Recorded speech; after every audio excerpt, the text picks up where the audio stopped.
మంచిది. మరి ఈ సమయంలో పరిశుద్ధ గ్రంథంలో నుండి ఒక లేఖన భాగాన్ని చదువుకొని ముందుకు సాగుదాం.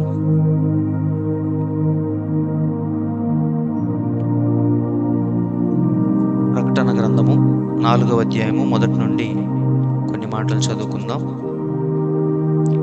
ప్రకటన 4 మొదటి నుంచి. ఈ సంగతులు జరిగిన తరువాత నేను చూడగా, అదిగో, పరలోకమందు ఒక తలుపు తెరవబడి ఉండెను. మరియు నేను మొదట వినిన స్వరము బూరధ్వని వలె నాతో మాటలాడగా వింటిని. ఆ మాటలాడిన వాడు, ఇక్కడికి ఎక్కి రమ్ము, ఇక మీదట జరగవలసిన వాటిని నీకు కనపరిచెదను అనెను. వెంటనే నేను ఆత్మవశుడనైతిని. అదిగో, పరలోకమందు ఒక సింహాసనము వేయబడి ఉండెను.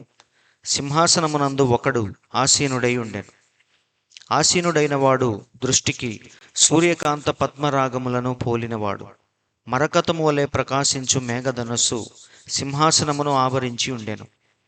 సింహాసనము చుట్టూ 24 సింహాసనములుండెను. ఈ సింహాసనములందు 24 పెద్దలు తెల్లని వస్త్రములు ధరించుకొని తమ తలల మీద సువర్ణ కిరీటములు పెట్టుకున్న వారై కూర్చుండిరి. చాలండి, చిన్న ప్రార్థన.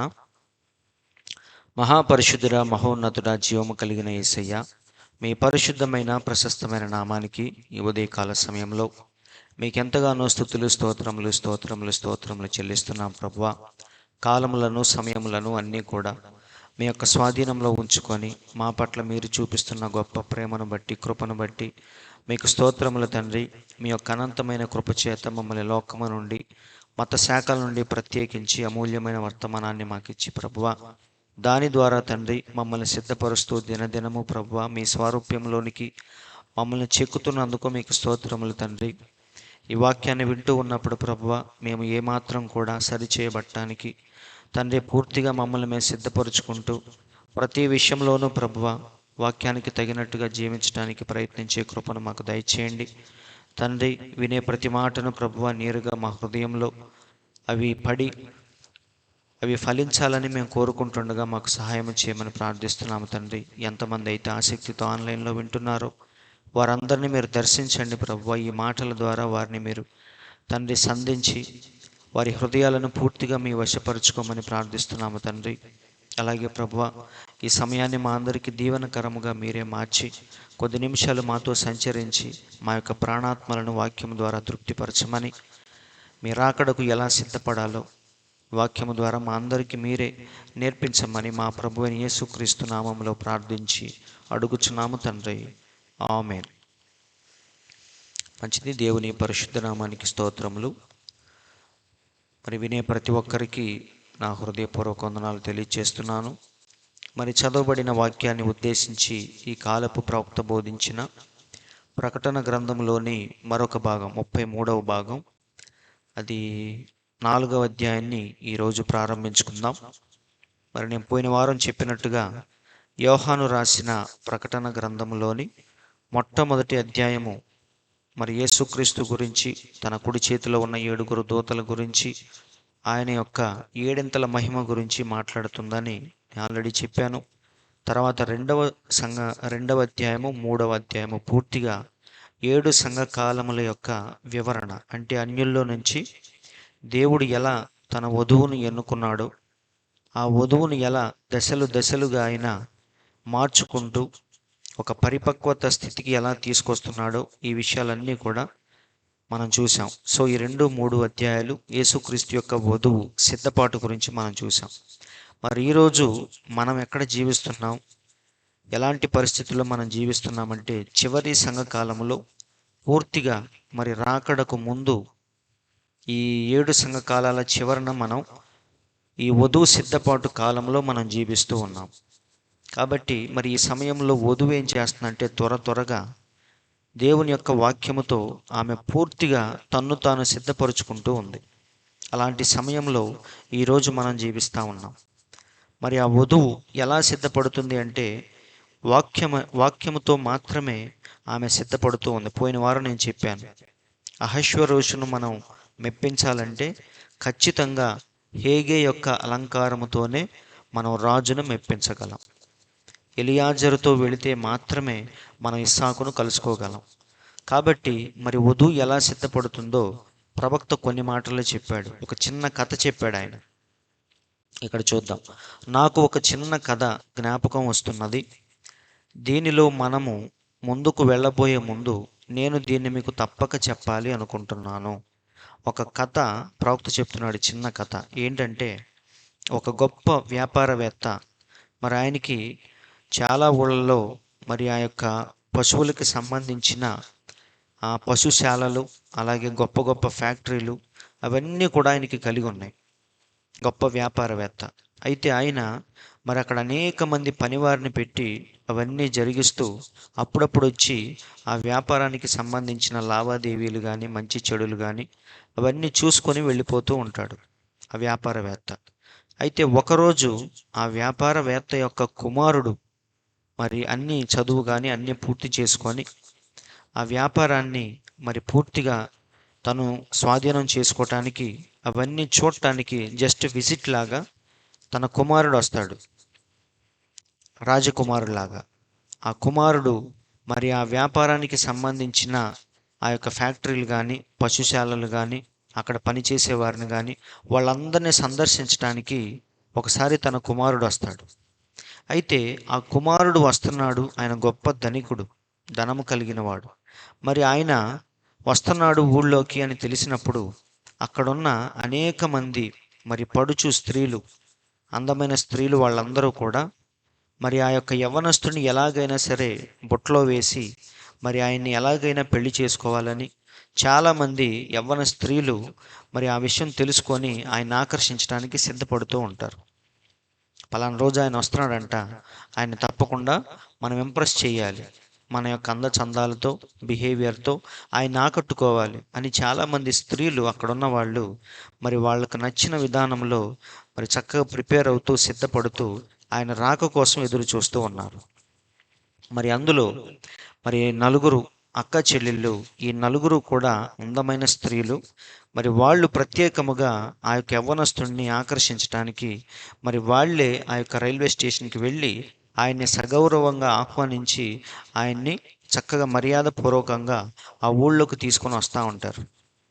వచ్చిన దగ్గర నుంచి మరి యొక్క నలుగురు స్త్రీలు, యవ్వన స్త్రీలు ఆయన్ని ఎంతసేపు మెప్పించటానికి మరి అనేక రీతులుగా ప్రయత్నిస్తూ ఉంటారు.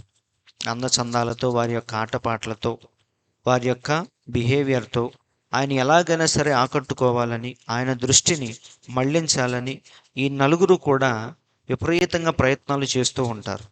దాని గురించి, ఆ కథ గురించి ప్రవక్త చెప్తున్నాడు. ఇక్కడ చూడండి. అయితే ఈ నలుగురు కూడా మరి చక్కగా రెడీ అయ్యి ఆయన ప్రతిరోజు ఆయన బయటికి తీసుకెళ్ళటం కానీ, ఆ ఊరంతా చూపించటం కానీ, మరి మంచి మంచి ఆహార పదార్థాలు ఆయనకి పెట్టడం కానీ, ఆయన అలసిపోయినప్పుడు మరి ఆయనకి చక్కగా, ఇక్కడ ప్రవక్త చెప్తున్నాడు చూడండి, రాత్రిపూట నాట్యం ఆడుతూ ఆయన ఆకర్షించడానికి ప్రయత్నిస్తూ ఉన్నారు. అయితే ఇక్కడ చూడండి, కాబట్టి ఈ చిన్న అమ్మాయి, అయితే ఈ నలుగురు స్త్రీలకి ఒక చెల్లి, కజిన్ సిస్టర్ కూడా ఒక ఆమె ఉందంట. చెల్లి, సొంత చెల్లి కాదు, కజిన్ సిస్టర్ లాంటిది. అయితే ఆ చెల్లిని ఏం చేస్తున్నారంటే అక్కడున్న పనులన్నీ చేయటానికి పని మనిషిలాగా వాడుకుంటున్నారు. వీళ్ళేమో ఆమె చేత పనులు చేపించి ఈ నలుగురు మాత్రం ఆయన వెంట తిరుగుతూ ఆయన ఆకర్షించడానికి ప్రయత్నిస్తూ ఉన్నారు. కానీ ఈ చిన్నది మాత్రం, ఆఖరిది, అక్కడ పని మనిషిలాగా చినిగిపోయిన బట్టలు వేసుకొని ఆ ఇంట్లో పని చేసుకుంటూ తన పని తాను చేసుకుంటూ ఉంది. దాని గురించి చెప్తున్నాడు ప్రవక్త. కాబట్టి ఈ చిన్న అమ్మాయి చాలా కష్టతరమైన పనులన్నీ చేయవలసి ఉండేది. ఎప్పుడు అదంతయు అతను ఒక రాత్రి భోజనమైన తర్వాత మరియు వారు నాట్యమాడుతుండగా, మీకు తెలుసా, ఈ అమ్మాయిలలోని ప్రతి ఒక్కరూ అతన్ని ఆకర్షించడానికి ప్రయత్నిస్తున్నారు. ఇక్కడ చూడండి, మరియు ఒక రాత్రి భోజనం ముగిసిన తరువాత ఆమె భోజనశాలలో కూర్చొని ఉన్నది మరియు ఆమె వంట పాత్రలను కడిగింది. సో ఆమెకి ఏం పోస్ట్ ఇచ్చారంటే, ఈ అక్క చెల్లెలందరూ కలిసి అక్కడ తిని పడేసిన కప్పులు గ్లాసులు కడుక్కోవటం, ఇల్లు ఊడ్చుకోవటం, మరి ఈ పనులన్నీ ఆమెకు అప్పచెప్పారు. వీళ్ళు మాత్రం చక్కగా రెడీ అయ్యి ఆయన ఆకర్షించడానికి ప్రయత్నిస్తూ ఉన్నారు. ఆమె వెనుక పెరటి భాగములో పాత్రలు కడిగిన నీళ్లు బయట పారబోయుటకు పరిగెత్తుతున్నది. సో ఆ చిన్నది ఏం చేస్తుందంటే అక్కడంతా శుభ్రం చేసి ఆ పాత్రలన్నీ కడిగి ఆ వేస్ట్ నీళ్లు పారబోయటానికి బయటికి వెళ్ళి వస్తూ ఉంది. అలా వెళ్ళినప్పుడు ఏం జరిగిందో చూద్దాం. ఆమె కంచె వేసి ఉన్న ఆ స్థలము దగ్గరకు వచ్చి తిరిగి చూసినప్పుడు అతను అక్కడ నిలబడి ఉన్నాడు. ఆ కంచెకు ఆనుకొని ఇలా నేను హలో అన్నాడు. సో ఆయన ఈ నలుగురు ఎంత ఎగురుతున్నా, గంతులేస్తున్నా, ఎంత విపరీతంగా ఇంప్రెస్ చేయాలని ప్రయత్నిస్తున్నా ఆయన దృష్టి మాత్రం వాళ్ళ మీద లేదు. వాళ్ళని ఆయన పట్టించుకోవట్లేదు. అయితే అలా బయటికి వెళ్ళి పెరటి దగ్గర అక్కడ నుంచున్నప్పుడు ఈ చిన్నది పని చేసుకునే పాప మరి ఆ నీళ్లు పారబోయటానికి బయటకు వచ్చినప్పుడు ఆమెను చూసి ఆ యవ్వనస్తుడు అన్నాడంట, హలో అని పిలిచాడంట. హలో అనేను. ఆమె ఎంతో బిడియపడింది. అంత గొప్ప వ్యక్తి ఈ పని చేసుకునే చిన్న పాపను చూసి, యవ్వనస్తురాలను చూసి, పాప అంటే చిన్న పాప కాదు, అంటే వారికి చెల్లయ్యే ఆమెను చూసి హలో అని ఎప్పుడైతే చెప్పాడో ఆమె వెంటనే భయపడి సిగ్గుపడింది. ఎందుకనగా అతను పర్యవేక్షించే అధికారి యొక్క కుమారుడు కాబట్టి, అతను పశుశాల యొక్క యజమాని కుమారుడు కాబట్టి ఆమె తన వస్త్రముల మీద ఉన్న చిరుగులు కనపడకుండా ఆ పాత్రను కిందకు దించింది. చినిగిపోయిన బట్టలను కవర్ చేసుకోవటానికి ఆమె చేతిలో ఉన్న ప్లేట్ ఏదైతే ఉందో ఆ ప్లేట్తో ఆ చినిగిపోయిన బట్టలను కవర్ చేసుకుంటూ ఉంది. అంటే అంత భయపడిపోతుంది. ఆయన ఎప్పుడైతే పిలిచి హలో అన్నాడో వెంటనే ఆమెకి ఏం చేయాలో తెలియక ఆమె యొక్క చిరిగిపోయిన బట్టలను కవర్ చేసుకోవటానికి ప్రయత్నిస్తుంది. ఆమె చెప్పులు లేని తన పాదములను వెనక్కి తీసుకొనుట ప్రారంభించినది. ఈ విధముగా వెనకకు తిరిగి చూస్తున్నది. మరియు అతను నడుచుకుంటూ ఆమె దగ్గరకు వచ్చాడు. ఇలా అన్నాడు, నా గూర్చి నీవు భయపడవద్దు, నేను నీకు ఒక విషయం చెప్పగోరుచున్నాను అన్నాడు. అతను ఇలా అన్నాడు, నేను ఇక్కడికి వచ్చుటలో ఒక ఉద్దేశం ఉన్నది. నేను ఒక భార్యను కనుగొనుటకు వచ్చాను. మరియు ఇలా అన్నాడు, నేను ప్రతి ఒక్క చోట వెతికాను. ఇంకా ఇలా అన్నాడు, నేను వెనక నగరములో ఉన్న ఏ ఒక్క స్త్రీని నేను పెండ్లి చేసుకొనుగోరుటలేదు. ఇప్పటిదాకా నా చుట్టూ తిరిగి ఎగిరి గంతులేసే స్త్రీలలో ఏ ఒక్క స్త్రీని కూడా నేను చేసుకోవట్లేదు, నాకెవరూ నచ్చలేదు అని చెప్తున్నాడు. నేను కోరుకున్నది ఏమిటంటే ఒక నిజమైన భార్యను కావాలనుకున్నాను.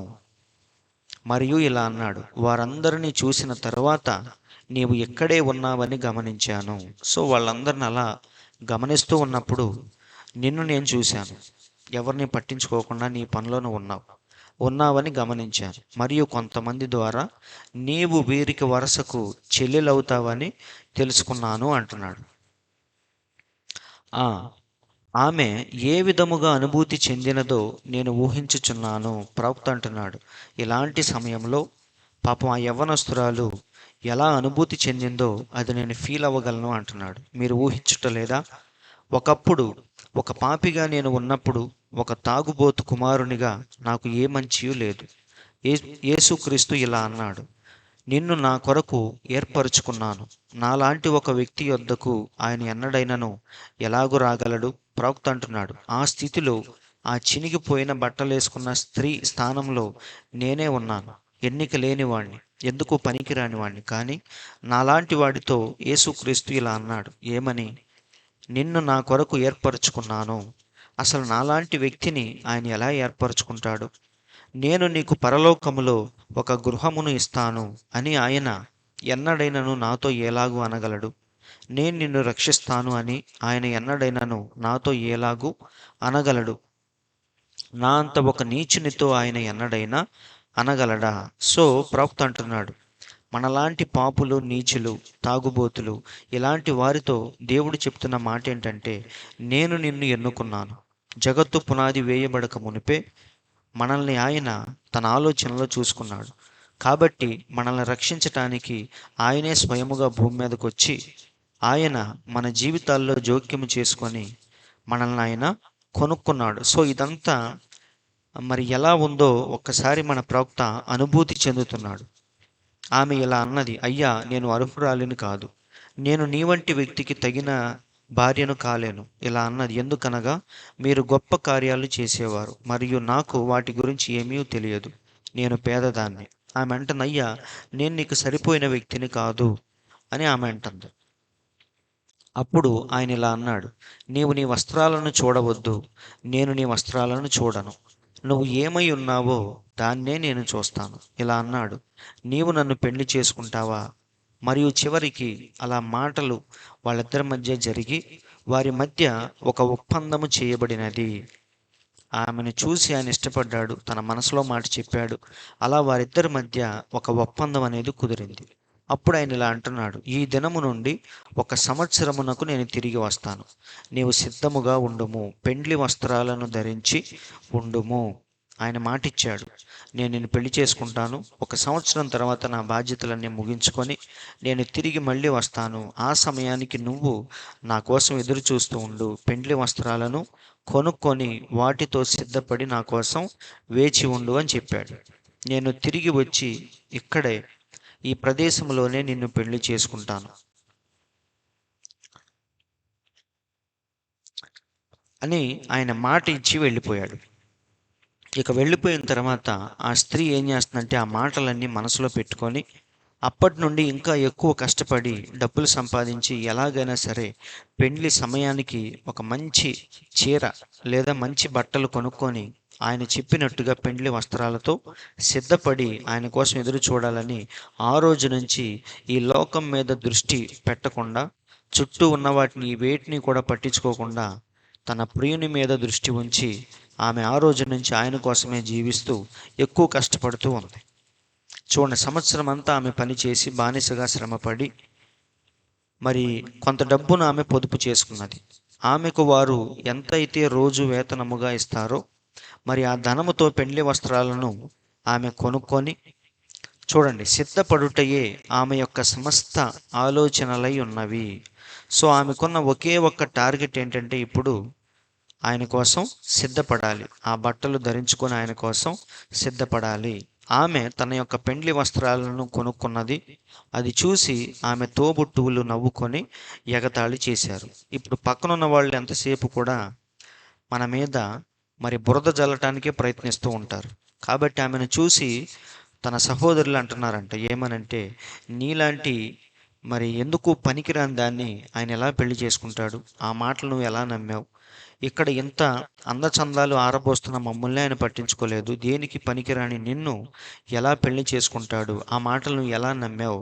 ఆ మాటలను బేస్ చేసుకొని నువ్వు ఎందుకు నీ జీవితాన్ని ఎలా పాడు చేసుకుంటున్నావు? ఆయన కోసం ఎందుకు ఎదురు చూస్తున్నావని ఆమెను ఎగతాళి చేస్తున్నారు.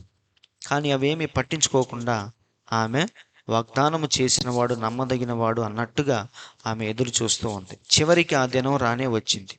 ఆమె తనకు తానుగా తన పెండ్లి వస్త్రములను ధరించుకొని ఉన్నది. అంతా సిద్ధపడి మరియు శుభ్రపరుచుకున్నది. ఆమె తోబుట్టువులు ఆమె చుట్టూ చేరి తమ తలలు వంచి ఇలా అన్నారు, ఓ తెలివి తక్కువ దానా, ఎందుకు? అతని ఉద్దేశం అది కాదని నీకు తెలియను. అతను నీలాంటి స్త్రీని వివాహము చేసుకుంటానని అతను చెప్పినది కాదు అని ఆమెను కించపరుస్తూ ఉన్నారు. చూడండి, కానీ చివరకు కష్టతరమైన ఆ గడియలో గుర్రాలు వచ్చుట మరియు చక్రాల కింద నలుగుతున్న ఇసుక యొక్క శబ్దమును వారు విన్నారు. సో ఫైనల్గా ఆమె దేనికోసమైతే ఎదురు చూస్తుందో అది రానే వచ్చింది. ఆ గుర్రాల చప్పుడు అదంతా కూడా వింటున్నారు. ఆ చిన్న పెండ్లి కుమార్తె తన్ను తాను సిద్ధపరుచుకుంటా చూడటం అనేది ఎటువంటి కార్యము? ఆమె ద్వారము నుండి బయటకు దూకింది.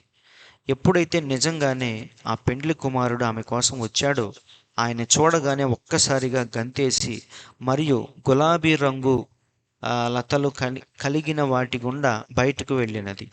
ఆమె ప్రేమించిన వ్యక్తి యొక్క బాహువులోనికి ఎగిరింది. ఆమెకు కాబోయే వరుడు ఆమెను ఈ విధముగా పైకెత్తి ఉన్నాడు మరియు పెండ్లి చేసుకొని వెళ్ళిపోయారు. కాబట్టి ఆమె దేనికోసమైతే ఎదురు చూసిందో ఒకరోజు అది రానే వచ్చింది. నిజంగానే ఆ పెండ్లి కుమారుడు ఆమె కోసం వచ్చాడు. చెప్పినట్టుగానే ఆమెను తీసుకొని ఒక్క క్షణంలో అలా తన యొక్క బాహువులోనికి తీసుకొని అలా వెళ్ళిపోయాడు. అప్పుడు ఇక్కడున్న స్త్రీలందరూ కూడా వెర్రివారైపోయారు. కానీ ఎదురు చూసిన ఆమె మాత్రం చివరికి ఆ రాజకుమారుని యొక్క ఒడిలోనికి వెళ్ళిపోయింది. కాబట్టి ప్రవక్త అంటున్నాడు, సేమ్ అలాగే వాక్య వధువు కూడా వాక్యముతో తన జీవితాన్ని సిద్ధపరుచుకుంటూ ఆ వరుడు కోసం ఎదురు చూస్తూ ఉన్న దినాల్లో ఈరోజు మనం జీవిస్తున్నాం. మరి మనల్ని ఎవరైనా చూసి ఎగతాళి చేయొచ్చు. వీరు వధువేంటి, వాక్య వధువేంటి, వీరి యొక్క బోధలేంటి, ఈ సంఘ క్రమం ఏంటి, ఈ ప్రవక్త ఏంటని ఎవరు ఎన్ని చెప్పినా సరే మనం మాత్రం మన దృష్టి ఆ యొక్క పెండ్లి కుమారుడి మీద ఉంచి, బుద్ధి కలిగిన కన్యకులు ఎలాగైతే నూనె సిద్ధము చేసుకున్నారో అలాగే మనము కూడా అన్నిటినీ సిద్ధపరచుకొని ఆ పెండ్లి వస్త్రముతో ఆయన కోసం ఎదురు చూసే దినాల్లో ఈరోజు మనం జీవిస్తూ ఉన్నాం. అందుకే ప్రవక్త అంటున్నాడు చూడండి, కాబట్టి ఈ దినాల్లో ఒక దినము ఆకాశములో ఒక కూటము జరుగునై ఉన్నది, అది మధురమైనది, మధురాతి మధురమై ఉన్నది. మీరు కేవలం సిద్ధపడి ఉండండి, మిమ్ములను మీరు సిద్ధపరచుకోండి, దుష్ట ఆలోచనల నుండి మీ హృదయమును కడిగి వేసుకొనండి. ఇప్పుడు మనం చేయాల్సిన అతి ప్రాముఖ్యమైన పని ఏంటంటే దుష్ట ఆలోచనల నుంచి మన హృదయాన్ని వేరు చేసుకొని ఆయన రక్తముతో శుద్ధి చేసుకొని ఆయన కోసం ఎదురు చూడటమే అంటున్నాడు. దేవుని యందు విశ్వాసము కలిగి ఉండండి. నీవు తప్పు చేసావని ఎంతమంది అంటున్నా, నిన్ను చూసి ఎంతమంది ఎగతాళి చేస్తున్నా, చూచుటకు ఎంతో చీకటిగా ఉన్నప్పటికీ దాన్ని నీవు పట్టించుకోవద్దు. చూడండి, నిజాయితీగా పరిశుద్ధముగా జీవించుము మరియు దేవుని కొరకు జీవించుము. కేవలము ముందుకు కదులుతూనే ఉండండి. సో అన్నిటినీ మర్చిపోయి కేవలం వాక్యం మీద, దేవుని మీద దృష్టి పెట్టి మన జీవితాన్ని పవిత్రముగా కాపాడుకుంటూ ముందుకు అలా సాగిపోండి అని చెప్తున్నాడు.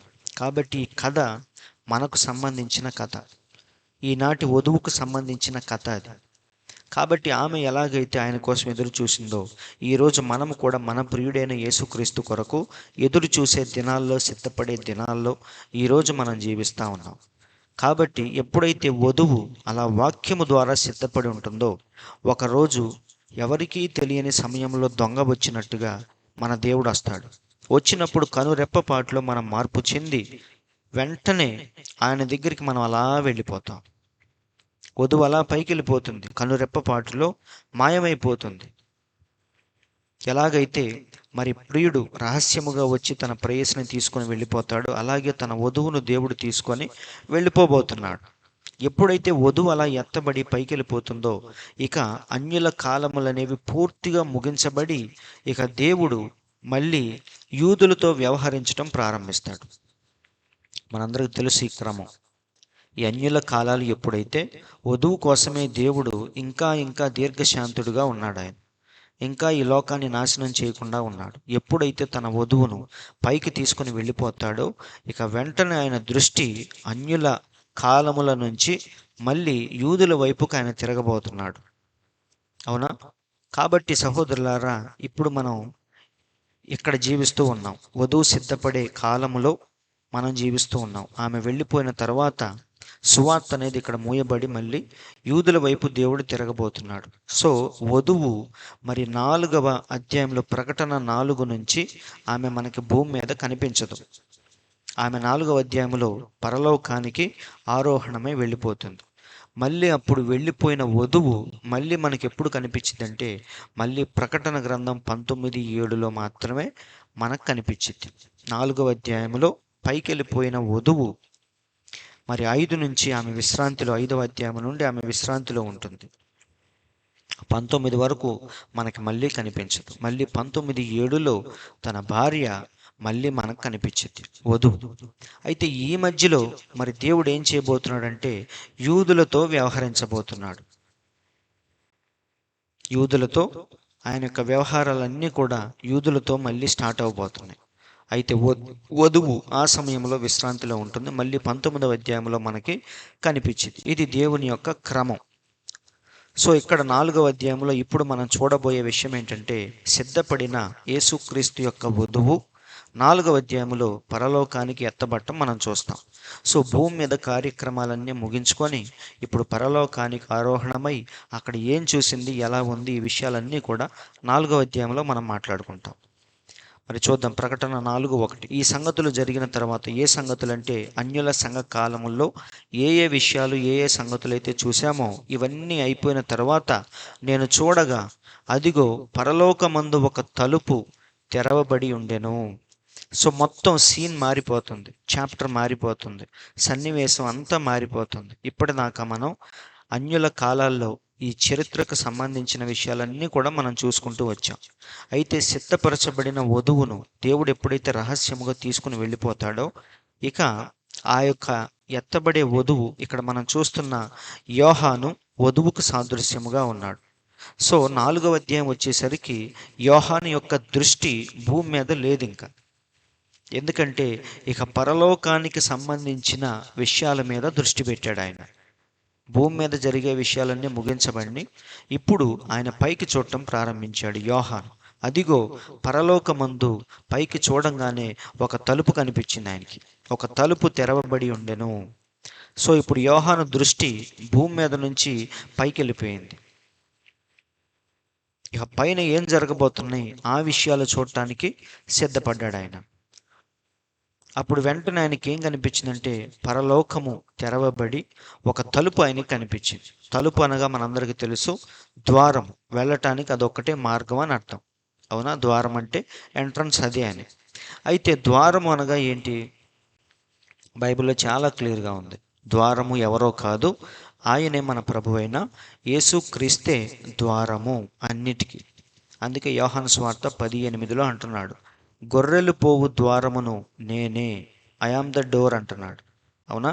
ఆయన ద్వారా మాత్రమే ఎవడైనా సరే లోపలికి వెళ్ళాలి. అందుకే యేసయ్య ఇంకో మాట చెప్పాడు, మనందరికీ తెలుసు, నేనే మార్గమును సత్యమును జీవమును, నా ద్వారా తప్ప ఎవ్వడు తండ్రి యొద్దకు రాడు అని చెప్పాడు.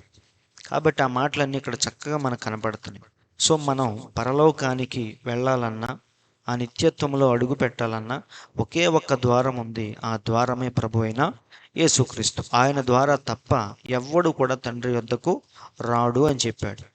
అందుకే మనం చూస్తే ఫిలదెల్ఫియా సంఘకాలంలో, అంటే 6వ సంఘకాలంలో దేవుడు ఒక మాట చెప్తున్నాడు చూడండి, నీ క్రియలను నేను ఎరుగుదును, నీకున్న శక్తి కొంచెమై ఉండినను నీవు నా వాక్యమును గైకొని నా నామము ఎరుగననలేదు. ఇదిగో తలుపు నీ ఎదుట తీసి ఎంచి ఉన్నాను, దాన్ని ఎవడూ వేయనేరడు. ఏ తలుపు ఇది? రక్షణ అనే తలుపు. మరి అప్పటిదాకా బైబిల్ అనేది పూర్తిగా ఆర్సిఎం వాళ్ళు మూసేశారు. మార్టిన్ లూథర్ ద్వారా బైబిల్ అనేది బయటకు వచ్చింది. దాని తర్వాత వెస్లీ కాలంలో అనేక మంది మిషనరీస్ బయలుదేరి మరి ఈ యొక్క సత్య సువార్తను ప్రపంచం నలుమూలలకి వారు తీసుకొని వెళ్ళారు. దాని ద్వారా అనేక మంది క్రీస్తు యొద్దకు నడిపించబడ్డారు. అదే దేవుడు చెప్తున్నాడు, తలుపు నీ ఎదుట తీసి ఉంచి ఉన్నాను, దాన్ని ఎవడు వెయ్యనేరడు. కాబట్టి రక్షణ మార్గం కానీ, పరలోకానికి వెళ్ళే మార్గం కానీ, ఇదంతా కూడా ఒకే ఒక్క మార్గం ఉంది, అదే ప్రభు అయిన యేసుక్రీస్తు. ఆ మార్గము తప్ప వేరే ఏ మార్గము, ఏ మతము, ఏ తపస్సులు, ఏ దీక్షలు కూడా మనల్ని పరలోకానికి, మోక్షానికి తీసుకొని వెళ్ళలేవు. అందుకే నికోదేముతో దేవుడు ఏమన్నాడంటే, నువ్వు మళ్ళీ పుట్టాలి అన్నాడు. నీకు అంతా తెలుసు, జుట్టు నెరిసిపోయింది, అందరికీ బోధకుడివి, కానీ నువ్వు తిరిగి జన్మించకపోతే నీకు పరలోకం లేదు అని చెప్పాడు. సో లోకంలో ఒక పర్టికులర్ మార్గం అనేది ఒకటి దేవుడు ఏర్పరిచాడు. ఆ మార్గము ద్వారానే ఒక మనిషి నిత్యత్వానికి, మోక్షానికి చేరుకోగలడు. అంతేగాని పుణ్యకార్యాలు చేస్తే, పుణ్యక్షేత్రాలను దర్శిస్తే, 100 మందికి భోజనాలు పెడితే, ఇలాంటి చేస్తే కాదు. ఒక పర్టికులర్ మార్గాన్ని దేవుడు సిద్ధపరిచాడు. సో క్రైస్తవ్యం అంటే అదొక మతం కాదు, అదొక మార్గం, దేవుడు ఏర్పరిచిన మార్గం. మానవ జాతిని దేవుడు ప్రేమించి ఆ మానవ జాతి నశించిపోకుండా ఉండటానికి దేవుడు ఒక రక్షణ మార్గాన్ని ఏర్పరిచాడు. అదే ప్రభువైన యేసుక్రీస్తు యొక్క నామం. అందుకే నా ద్వారా తప్ప ఎవడు తండ్రి యొద్దకు రాడు అని చెప్పాడు. సో ఇక్కడ మనం చూస్తే, ఇక్కడ చూడండి, యోహాను క్షమించండి, నోవాహు కూడా ఎక్కడున్నాడంటే ఆ ఓడ యొక్క ద్వారం దగ్గర నిలబడ్డాడు. తలుపు దగ్గర నిలబడి 120 సంవత్సరాలు ఈ ప్రపంచానికి, సృష్టికి ఆయన వాక్యాన్ని బోధించాడు. రక్షించబడాలంటే ఒకే ఒక్క మార్గం ఈ ఓడలోనికి ప్రవేశించటం మాత్రమే అని 120 సంవత్సరాలు బోధించాడు. మరి ఆయన వాక్యాన్ని మనుషులు వినలేదు, కానీ ఈ సృష్టి ఆలకించింది. జంతువులు కానీ, పక్షులు కానీ, ఇవన్నీ కూడా ఆలకించిని. అవి నోవాహు యొక్క వర్తమానాన్ని చేర్చుకొని ఆ తలుపు గుండా, మార్గము గుండా, నోవాహు విధించిన ఆ మార్గము గుండా ఆ ఓడలోనికి వెళ్ళినాయి. అవన్నీ కూడా జలప్రళయాన్ని తప్పించుకున్నాయి. కాబట్టి సహోదరులారా, ఇవన్నీ కూడా ఒకదాన్ని మనకు తెలియచేస్తున్నాయి. ఇక్కడ నోవాహు యొక్క ఓడ, ఎవడైనా సరే రక్షించబడాలంటే ఆ ఓడలోనికి వెళ్ళాల్సిందే. ఎలా ఓడలోనికి వెళ్ళాలి అంటే ఆ ఒకే ఒక్క తలుపు గుండా, ఆ ఒకే ఒక్క ద్వారము గుండా లోపలికి మనం ప్రవేశించాలి. అందుకే నోవాహు ఆ ద్వారము దగ్గర నిలబడి మరి అందరినీ ఆహ్వానించాడు. కానీ ఎన్నికలో ఉన్నవారు మాత్రమే రక్షించబడ్డారు. ఆ విషయం మనకు తెలుసు.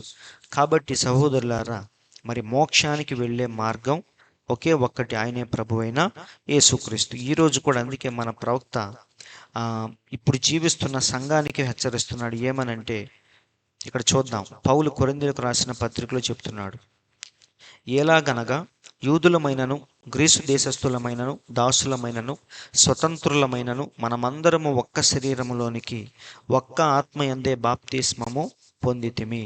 కాబట్టి ఈరోజు మనకు దేవుడు ఏర్పరిచిన మార్గము ఏది అంటే ఆయన నామాన్ని ధరించి ఆ యొక్క పరిశుద్ధాత్మను పొందుటయే ఆ మార్గంలోనికి, ఆ శరీరంలోనికి, ఆ ఓడలోనికి వెళ్ళుట.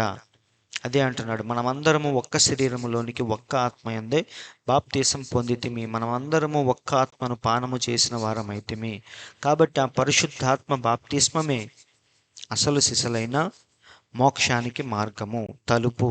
కాబట్టి ఆయన నామాన్ని ధరించుట ద్వారా ఆ యొక్క ఆత్మను, ఆయనలో ఉన్న ఆ ఆత్మను ఎప్పుడైతే మనం పొందుతామో అప్పుడు మనం ఓడలోనికి ప్రవేశించినట్టు, మనం నశించిపోకుండా బతికిపోయినట్టు అర్థం. కాబట్టి ప్రవక్త అంటున్నాడు, అదే మనకు పెండ్లి వస్త్రము లాంటిది కూడా. ఆ పరిశుద్ధాత్మ బాప్తిస్మమే పెండ్లి వస్త్రం. ఇప్పుడు ఆ చిన్నది ఏం చేసింది? పెండ్లి వస్త్రముతో ఆ ప్రియుడి కోసం ఎదురు చూస్తూ ఉంది, ఆ పని చేసుకునే పాప. అలాగే ఈరోజు వధువు కూడా దేవుడు ఒక పెండ్లి వస్త్రాన్ని ఇచ్చాడు. మనందరికీ తెలుసు, బైబిల్లో చక్కగా ఉపమాన రీతిగా దేవుడు చెప్పాడు. అందరిని ఆహ్వానించి అందరికీ పెండ్లి వస్త్రం ఇచ్చాడు. అయితే ఒకడేం చేశాడంటే పెండ్లి వస్త్రం లేకుండా లోపలికి వచ్చి కూర్చున్నాడు. అప్పుడు రాజు వచ్చి ఏమన్నాడంటే, వీడి కాళ్ళు చేతులు కట్టేసి బయట చీకట్లో పడేయండి అని చెప్పాడు. అంటే వాడు ఎలా వచ్చాడు? వంకర మార్గంలో వచ్చాడు. సరైన మార్గంలో గనక వచ్చుంటే ఖచ్చితంగా వాడికి కూడా పెండ్లి వస్త్రం అనేది దొరికేది. కానీ వాడు వేరొక వంకర మార్గంలో వచ్చాడు కాబట్టి పెండ్లి వస్త్రం లేకుండా కూర్చున్నాడు. అందుకే మన ప్రవక్త అంటున్నాడు, ఈరోజు ఆ పరిశుద్ధాత్మ బాప్తిస్మమే మనకి పెండ్లి వస్త్రం. ఆ పెండ్లి వస్త్రం ఎవరి దగ్గర అయితే ఉండదో ఖచ్చితంగా దేవుడు వారిని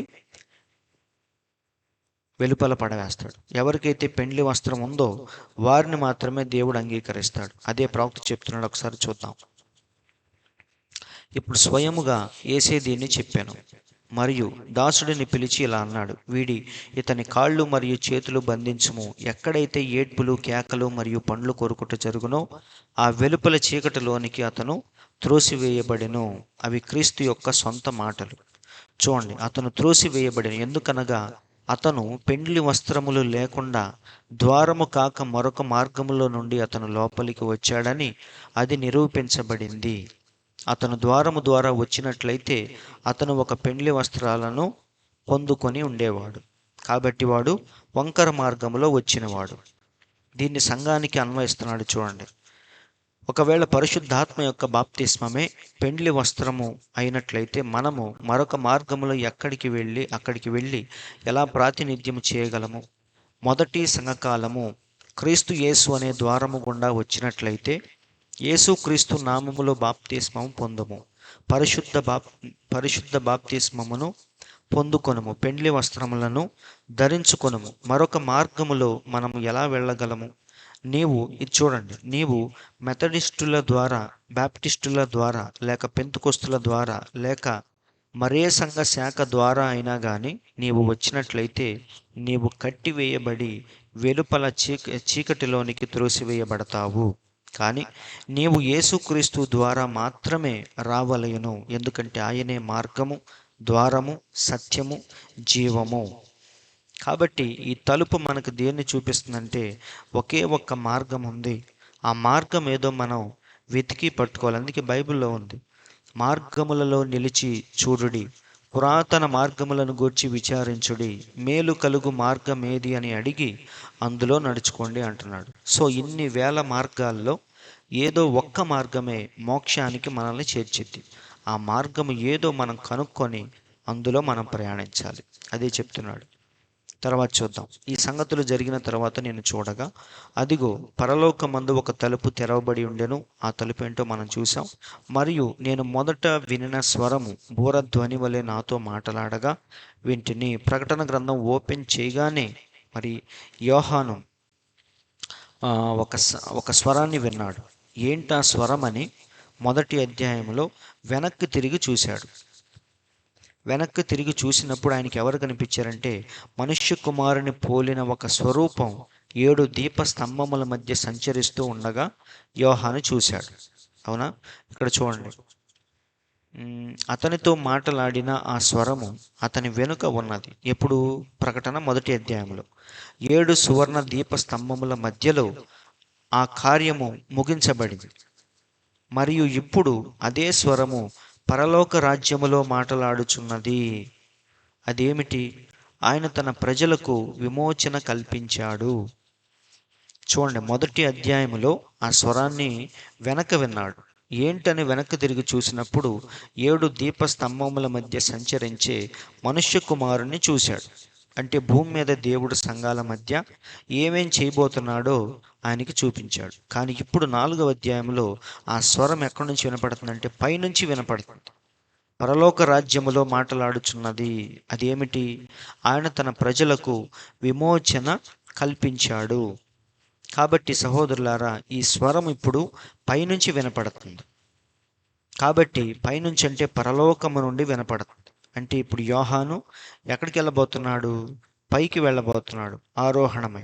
ఇప్పటిదాకా భూమి మీద జరిగిన విషయాలన్నీ చూశాడు, రాశాడు. అవునా? ఇప్పుడు పరలోకంలో ఏం జరగబోతుందో ఆయన చూసి రాయబోతున్నాడు. అయితే ఇప్పుడు యోహాను చూసిన ఇదే సన్నివేశాన్ని పౌలు కూడా చూశాడు. అపోస్తుడైన పౌలు కూడా మరి పూర్తిగా దేవుడు ఉండే డైమెన్షన్లోకి వెళ్ళాడు. ఒకసారి 3వ ఆకాశానికి కొనిపోబడ్డాడని బైబిల్లో చక్కగా రాయబడింది. 2వ కొరింథీయులకు రాసిన పత్రిక 12:1. అతిశయపడుట నాకు తగదు గాని అతిశయపడవలసి వచ్చింది. ప్రభు దర్శనములను గూర్చి ప్రత్యక్షతలను గూర్చి చెప్పుదును. క్రీస్తునందున్న ఒక మనుష్యుని నేను ఎరుగుదును. అతడు 14 సంవత్సరముల కిందట 3వ ఆకాశమునకు కొనిపోబడెను.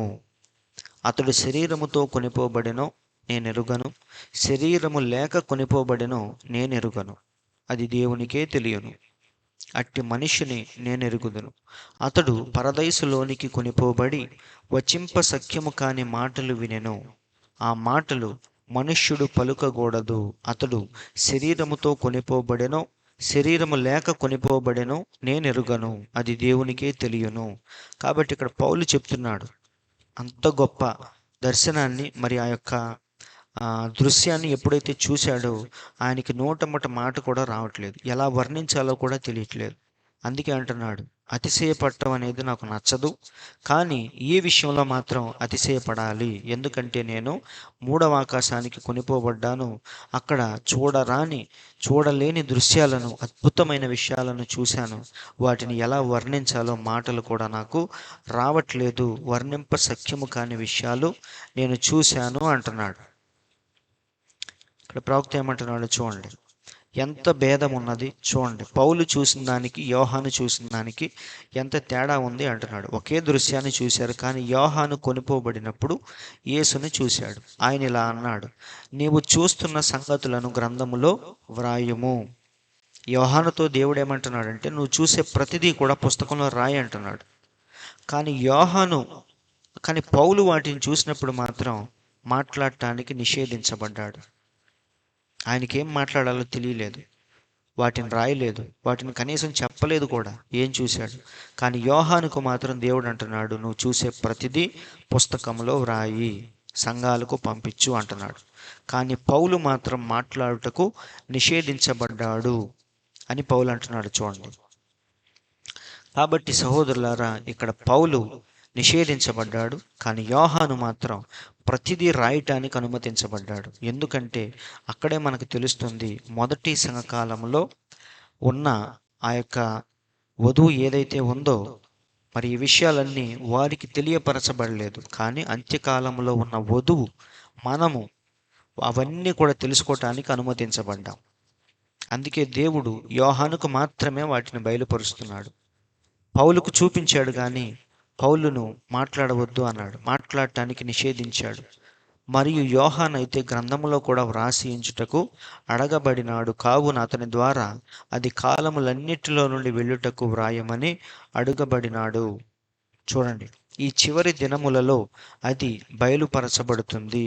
సో ఈ విషయాలన్నీ పౌలు చేత ఎందుకు మాట్లాడించలేదో దేవుడు ఇప్పుడు మనకు అర్థమవుతుంది. పౌలు వాటి గురించి మాట్లాడలేదు, కానీ చూశాడు అవన్నీ, కానీ మాట్లాడలేదు. ఇలా చివరి కాలం వరకు దేవుడు వాటిని సైలెంట్గా ఉంచి చివరి కాలములో ప్రవక్త ద్వారా మాత్రమే ప్రతి విషయాన్ని దేవుడు బట్టబయలు చేశాడు. అంటే చివరిలో ఉన్న యోహానుకు మాత్రమే దేవుడు అవన్నీ చూపించాడు. ఎందుకంటే యోహాను వధువుకు సాదృశ్యముగా ఉన్నాడు. చివరి కాలంలో ఉన్న వధువు ప్రవక్త వర్తమానము ద్వారా ప్రతిదాన్ని చూడాలి, తెలుసుకోవాలి, ఆమె వాక్య వధువుగా సిద్ధపడాలి. కాబట్టి పరిపూర్ణమైన ప్రత్యక్షతలోకి, బయలుపాటులోకి దేవుడు మనల్ని ఈరోజు నడిపిస్తూ ఉన్నాడు. అదే అంటున్నాడు ప్రవక్త, ఈ చివరి దినములలో అది బయలుపరచబడుతుంది. అతని దినములలో అది బయలుపరచబడలేదు పౌలు దినాల్లో, కానీ అది ఇప్పుడు బయలుపరచబడుతుంది అంటున్నాడు. చూడండి, ఎందుకంటే ఇక్కడ యోహాను దేనికి సాదృశ్యం అంటే ఈరోజు మనం జీవిస్తున్న వాక్య వధువుకి, మనకి వధువు అని చెప్పుకునే మనకి యోహాను సాదృశ్యముగా ఉన్నాడు. కాబట్టి ఇప్పుడు యోహాను 4వ అధ్యాయములో ఆయన ప్రత్యక్షత ఇంకొంచెం పరిపూర్ణముగా మారుతుంది. పైకి వెళ్తున్నాడు, ఆయన పైన ఇంకేదో చూస్తున్నాడు. కాబట్టి వధువు కూడా ఈ కాలాలు ముగించబడిన తర్వాత ఆమెకి ఇక్కడ పని లేదు, ఆమె వెంటనే తన యొక్క గృహానికి వెళ్ళిపోబోతుంది. అదే దేవుడు చూపిస్తున్నాడు. సో ఎవరైతే ఈ ఎన్నికలో వధువులో ఉన్నారో వారికి మాత్రమే దేవుడు పూర్తి ప్రత్యక్షతను, బయలుపాటును దేవుడు అనుగ్రహిస్తాడు. నిజమండి, ఈరోజు చాలామంది ప్రవక్త పుస్తకాలు చదువుతున్నారు, ప్రవక్తకు వచ్చిన ప్రత్యక్షత వీరు కూడా పొందుతున్నారు. అంతవరకు బాగానే ఉంది, కానీ అది నిజమైన ప్రత్యక్షత కాదు. ఎందుకంటే బైబిల్లో క్లియర్గా ఉంది, నీ పిల్లలందరూ యెహోవా చేత ఉపదేశము నొందుదురు. ఇక్కడ ఒక బోధకుడు ఉంటాడు చర్చిలో, కానీ నీకు బోధించే బోధకుడు ఇంకొక ఆయన ఉంటాడు, దేవుడు. కాబట్టి ఈరోజు చాలామంది ప్రవక్త చెప్పిన మాటలను చదువుతూ వాటిని బట్టి పడుతూ వాటి గురించి చదివి మాకేదో తెలుసని ఫీల్ అవుతున్నారు. కానీ ప్రవక్త వర్తమానం చదివినా సరే దేవుడు గనక మనకు బయలుపరచకపోతే మనం ఖచ్చితంగా ఆ వర్తమానం చదివి కూడా పప్పులో కాలేస్తాం. నిజమండి, తొట్టుపాటు పడతాం, ఖచ్చితంగా కింద పడతాం. అయితే ప్రవక్త వర్తమానం చదివేటప్పుడు కూడా మనకు ప్రత్యక్షత కావాలి, దేవుడిచ్చే ప్రత్యక్షత కావాలి, దేవుని చేత మనం బోధించబడాలి. అప్పుడు మాత్రమే ప్రవక్త ఏం చెప్తున్నాడో మనకు క్లియర్గా అర్థమైంది.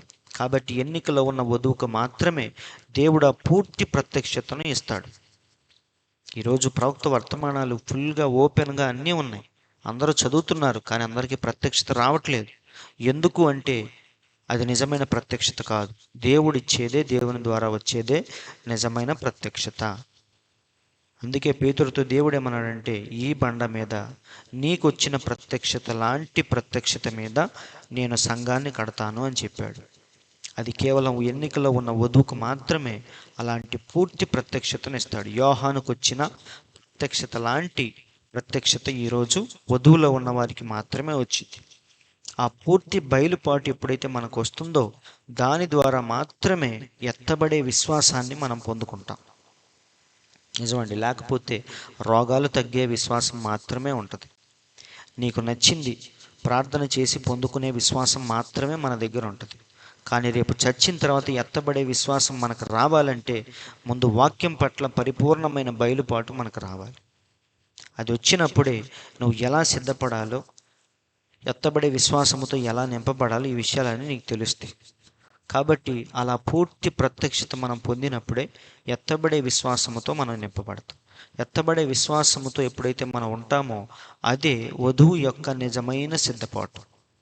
ఈరోజు చాలామంది మేము చనిపోతే పరలోకానికి మేము పూర్తిగా సిద్ధపడ్డాం, అన్నీ రెడీ చేసుకున్నాం, మాలో ఏ లోపం లేదు, చనిపోతే దేవుని దగ్గరికి అని చాలామంది ఫీల్ అవుతూ ఉంటారు. కానీ అది మన అనుభూతి తప్ప, మనం ఫీల్ అవటం తప్ప అది వాస్తవం అనేది కాదు. ఎందుకంటే వాస్తవం అంటే పూర్తి వాక్యం పట్ల పూర్తి బయలుపాటు నీకు వచ్చింది, దాని ద్వారా ఎత్తబడే విశ్వాసముతో నువ్వు నింపబడతావు. అదే నిజమైన సిద్ధపాటు. ఆ క్లారిటీ, ఆ స్పష్టత అనేది మనకి ఉంటుంది. కాబట్టి సహోదరులారా, ఈ చివరి సంఘకాలంలో ఉన్న వధువుకు మాత్రం దేవుడు పూర్తి బయలుపాటు, పూర్తి ప్రత్యక్షతను దేవుడు ఇవ్వబోతున్నాడు. వాక్యములో ఇంకెలాంటి కన్ఫ్యూజన్ కానీ, ఎలాంటి అవకతవకలు కానీ ఇంకేమీ కూడా లేకుండా ఆమెకు ఆయనే బోధకుడిగా ఉండి దాన్ని ఆయన సరిచేసుకుంటూ వస్తున్నాడు. అప్పుడు మాత్రమే మనకి నిజమైన ఎత్తబడే విశ్వాసం వచ్చింది. అవునా? ఎందుకంటే బైబిల్లో ఒక సందర్భాన్ని ప్రవక్త చెప్తున్నాడు చూడండి. ఒక చిన్న సందర్భం బైబిల్లో, యేసయ్య భూమి మీద ఉన్నప్పుడు ఒక మాట అంటాడు శిష్యులతో. ఏమని? ఇక్కడ నిలిచి ఉన్న వారిలో కొందరు మనుష్య కుమారుడు తన రాజ్యముతో వచ్చుట చూచు వరకు మరణము రుచి చూడరని మీతో నిశ్చయముగా చెప్పుచున్నాను. ఇది శిష్యులతో చెప్పిన మాట మన దేవుడు. ఏమన్నాడు? మనుష్య కుమారుడు తన రాజ్యముతో వచ్చుట చూసే వరకు మీలో కొంతమంది, అంటే శిష్యుల్లో కొంతమంది మరణము రుచి చూడరు అని చెప్పాడు. చాలామంది దీని గురించి ఏమనుకుంటారంటే, అంటే ఆయన రెండవ రాకడ జరిగే వరకు ఇంకా కొంతమంది భూమి మీద ఉంటారని దేవుడు చెప్పాడు. కానీ ఎవరూ లేరు, అందరూ చచ్చిపోయారు, కాబట్టి దేవుడు చెప్పింది అబద్ధం అని చాలామంది అపార్థం చేసుకుంటారు. కానీ ప్రవక్త అంటున్నాడు, ఆయన చెప్పాడు అంటే ఖచ్చితంగా బైబిల్లోనే దానికి సరైన జవాబు కూడా ఉంటుంది. ఇక్కడ 16వ అధ్యాయంలో దేవుడు ఈ మాట చెప్పాడు. వెంటనే 17వ అధ్యాయంలో ఏం చేశాడంటే, 6 దినములైన తరువాత యేసు పేతురును, యాకోబును, తన సహోదరుడైన యోహానును వెంటబెట్టుకొని ఎత్తైన ఒక కొండ మీదకి ఏకాంతముగా పోయి వారి ఎదుట రూపాంతరము పొందెను. కాబట్టి దేవుడు ఏదైతే చెప్పాడో అది అప్పుడే అక్కడే నెరవేర్పు జరిగింది. 6 దినములైన తరువాత ఆ ముగ్గురిని దేవుడు వెంటబెట్టుకుని రూపాంతరపు కొండ మీదకి వెళ్ళి వారి ఎదుట తను తాను రూపాంతరపరుచుకున్నాడు. అప్పుడు ఆయన ముఖం సూర్యుని వలె ప్రకాశించింది. భయంకరమైన తేజస్సుతో ఆయన కనిపించాడు. ఆయన పక్కన మోషే, ఏలియాలను కూడా వారు చూశారు. కాబట్టి దేవుడు చెప్పాడు ఏమని? ఆయన రాజ్యముతో వస్తాడు, అది మీలో కొంతమంది చూస్తారు అన్నాడు. నిజంగానే దేవుడు బలముగా ఆయన యొక్క రాజ్యం ఎలా ఉంటుందో ఒక చిన్న శాంపిల్ ప్రవక్త అంటున్నాడు, రిహార్సల్ లాగా వారికి చూపించాడు. ప్రివ్యూ లాగా, చిన్న శాంపుల్ లాగా ఆ రాజ్యం ఎలా దిగి వచ్చిందో, ఎలా ఉంటుందో, దేవుడు ఎలా ఉన్నాడో వారికి చిన్న చిన్న మోతాదులో చూపించాడు అంటున్నాడు. అవునా? అప్పుడు ఆయన ముఖం ఎలా ఉంది? సూర్యుని వలె ప్రకాశించెను, ఆయన వస్త్రములు వెలుగు వలె తెల్లనివాయెను. ఇదిగో మోషేయు, ఏలియాయు వారికి కనబడి ఆయనతో మాట్లాడుచుండిరి. సో ఇలా దేవుడు ఆయన చెప్పిన మాటను ఆ రూపాంతరపు కొండ మీద నెరవేర్చాడు.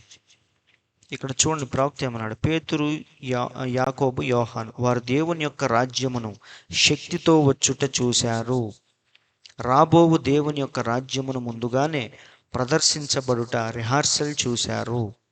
చిన్న శాంపుల్ దేవుడు వారికి చూపించాడు. 1000 ఏండ్ల పాలన గూర్చి ప్రకటించుట, వారు దాన్ని ముందుగానే ప్రదర్శించబడుట చూశారు.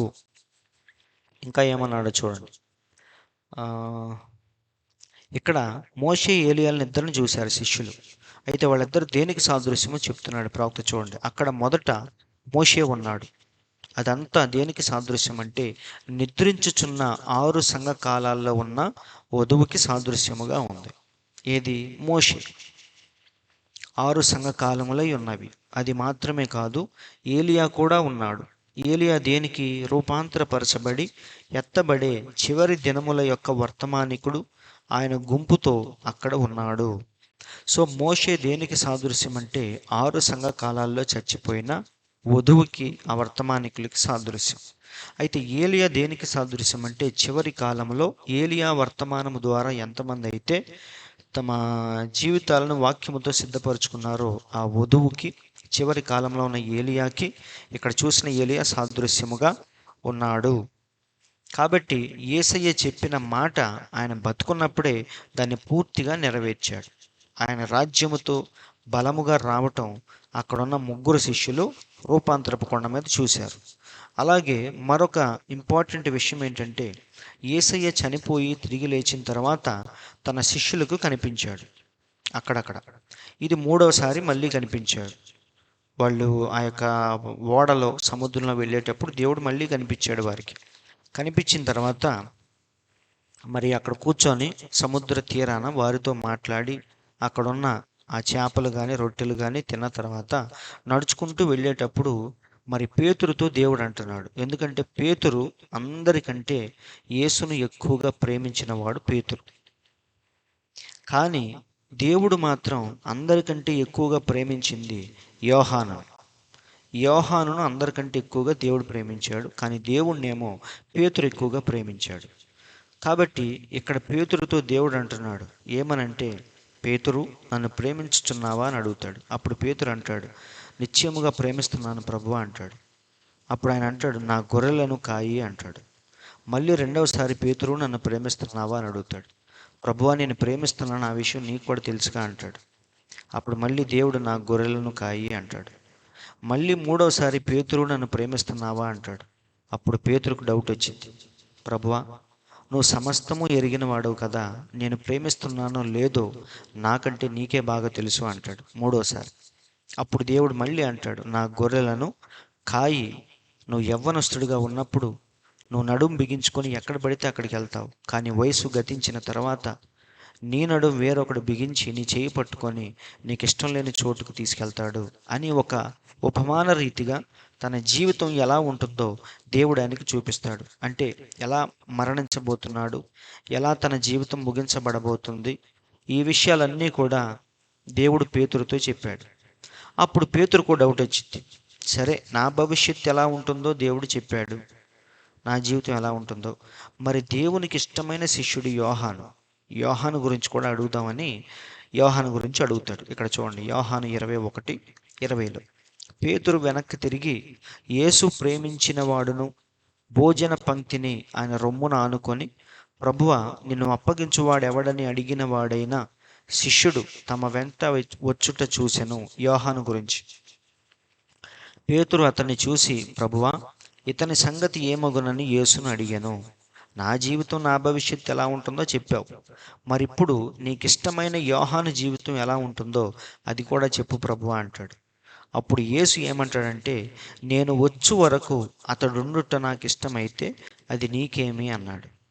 చూడండి ఎంత లోతైన మాటలు మన దేవుడు మాట్లాడతాడు. నేను వచ్చు వరకు అతడుండుట నాకు ఇష్టమైతే నీకేంటి, నువ్వు నన్ను వెంబడించు అన్నాడు. అప్పుడు ఆ మాట విని అందరూ ఏమనుకుంటారంటే, ఓహో ఈ శిష్యుడు అంటే యోహాను కాబట్టి ఆ శిష్యుడు చావడను మాట సహోదరులలో ప్రచురమాయను. అందరూ ఏమని చెప్పుకుంటున్నారు, యోహాను చనిపోడు, మనందరం చచ్చిపోతాం, యోహాను మళ్ళీ దేవుడు వచ్చే వరకు ఉంటాడు, అది ఇదని చెప్పుకుంటారు. అయితే చావడని యేసు అతనితో చెప్పలేదు, కానీ నేను వచ్చు వరకు అతడుండుట నాకు ఇష్టమైతే నీకేమని చెప్పాను. కాబట్టి ఒక ఉద్దేశం కోసమే దేవుడు ఆ మాట చెప్పాడు. నేను మళ్ళీ వచ్చే వరకు యోహాను ఉంటాడు అని చెప్పాడు. మళ్ళీ రావటం అంటే ఇక్కడ మనం చూసిన ప్రకటన గ్రంథములో ఆ యొక్క మనుష్య కుమారుని యోహాను మళ్ళీ చూస్తాడు. భూమి మీద చూశాడు, ఇప్పుడు పరలోకంలో చూస్తున్నాడు. కాబట్టి ఈ విషయాలన్నీ చూసే వరకు యోహాను బతికే ఉంటాడని దేవుడు ఇండైరెక్ట్గా చెప్తున్నాడు. ఎందుకంటే దేవునికి ఇష్టమైన శిష్యుడు యోహాను. అందుకే యోహాను వధువుకు సాదృశ్యం.